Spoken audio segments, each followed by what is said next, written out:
Copa আমেরিকায় গোলশূন্য ড্রয়ের পর টাই ব্রেকারে ব্রাজিলকে ৪-২ ব্যবধানে হারিয়ে শেষ চারে উরুগুয়ে। সেমিতে তাদের প্রতিপক্ষ কলম্বিয়া। লাস ভেগাসে শুরু থেকেই আক্রমণাত্মক দুই লাতিন জায়ান্ট। এগিয়ে যাওয়ার প্রথম সুযোগ পায় উরুগুয়ে। নুনিয়েজের হেড মিলিতাওয়ের মাথায় লাগলে একটুর জন্য রক্ষা পায় ব্রাজিল। প্রথমার্ধে আরও একটি সুযোগ পান উরুগুয়ের লিভারপুল তারকা, তবে কাজে লাগাতে পারেননি। অন্যদিকে রাফিনিয়া লা সেলেস্তে কিপারকে অনেকটা একা পেয়েও লক্ষ্যভেদ করতে ব্যর্থ হন। বিরতির পর রদ্রিগোকে ফাউল করে নান্দেজ লাল কার্ড দেখলে 10 জনের দলে পরিণত হয় উরুগুয়ে। শেষ পর্যন্ত খেলা গড়ায় পেনাল্টি শুট আউটে, যেখানে প্রথম 3 শটের প্রতিটিতে লক্ষ্যভেদ করে বিয়েলসার দল।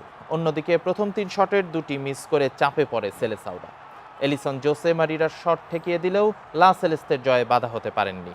উগার্তের লক্ষ্যভেদে জয়োল্লাসে মাতে উরুগুয়ে।